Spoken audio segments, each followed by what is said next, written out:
हम पढ़ रहे हैं राइट टू फ्रीडम, और राइट टू फ्रीडम में हम आर्टिकल 19 पढ़ चुके हैं। आज हम पढ़ने वाले हैं आर्टिकल 20। आर्टिकल 20 यहाँ पे बात करता है, चाहे कोई भी पर्सन हो, सिटीजन हो या फिर फॉरेनर हो या फिर कोई भी लीगल पर्सन। लीगल पर्सन में यहाँ पे कंपनीज या फिर कॉरपोरेशन वगैरह आ जाते हैं। तो ये यहाँ पे प्रोटेक्शन देता है इन सबको, सिटीजन को, फॉरेनर्स को और लीगल पर्सन को। किससे प्रोटेक्शन देता है यहाँ पे? आर्बिट्ररी और एक्सेसिव पनिशमेंट के अगेंस्ट यहाँ पे प्रोटेक्शन देता है। तो इसके जो मेन तीन जो क्लॉजेज हैं, तीन प्रोविजंस हैं, जिसके थ्रू हमें पता चलता है कि क्या क्या प्रोटेक्शन दी गई है।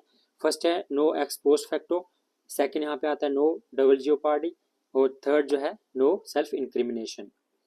फर्स्ट यहाँ पे बात करता है no person shall be convicted except for violation of law in force. उसके बाद अगर पेनल्टी की बात करें तो penalty not greater than prescribed by law in force at the time of commission of offence.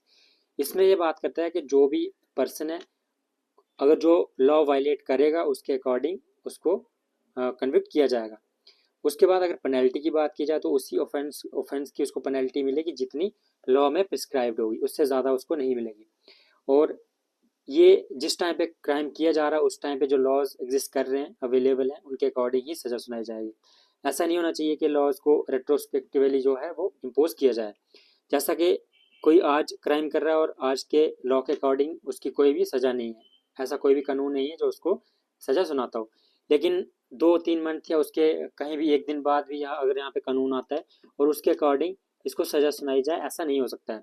तो अगर हम एक्स पोस्ट फैक्टो का मीनिंग अगर समझें डिटेल में और उसके कुछ एक्सेप्शंस जो हैं, नो यहाँ पे एक्स पोस्ट फैक्टो का मीनिंग क्या होता है?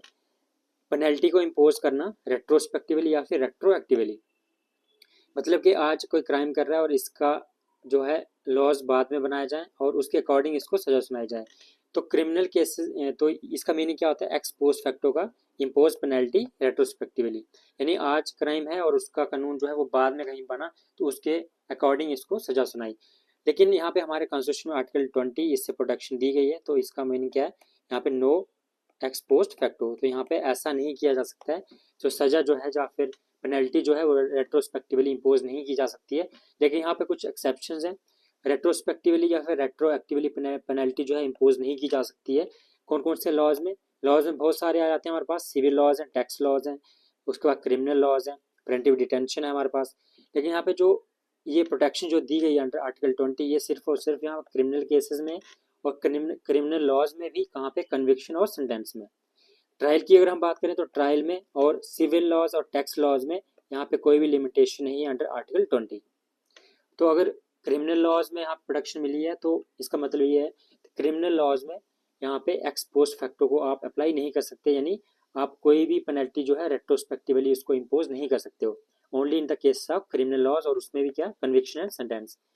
जहाँ पे बात आएगी ट्रायल की और सिविल एंड टैक्स लॉज की, तो यहाँ पे आप इम्पोज कर सकते हो लॉज को या फिर पेनल्टी को रेट्रोस्पेक्टिवली या फिर रेट्रोएक्टिवली।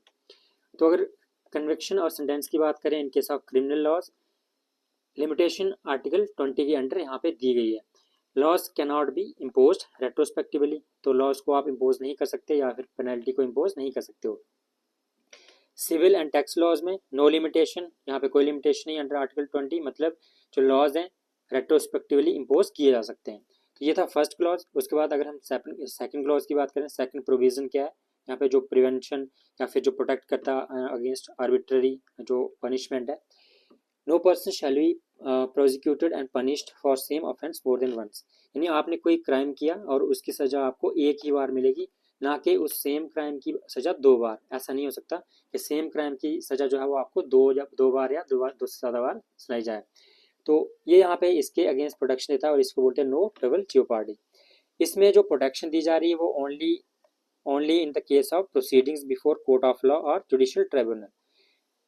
तो यहाँ पे जो प्रोटेक्शन दी जा रही है नो डबल जियोपार्डी, वो सिर्फ और सिर्फ proceeding before court of law और ए जुडिशियल ट्रिब्यूनल के केस में दी जा रही है, और ये अवेलेबल नहीं है बिफोर प्रोसीडिंग्स बिफोर डिपार्टमेंटल और एडमिनिस्ट्रेटिव अथॉरिटीज़, क्योंकि ये जो है जो जुडिशियल नेचर की नहीं होती हैं।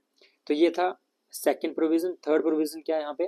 Accused shall not be compelled to be witness against himself, इसको बोलते हैं नो सेल्फ इंक्रिमिनेशन, कि आपने कोई भी क्राइम किया और उसका आप खुद ही उसके विटनेस आप नहीं हो सकते हो।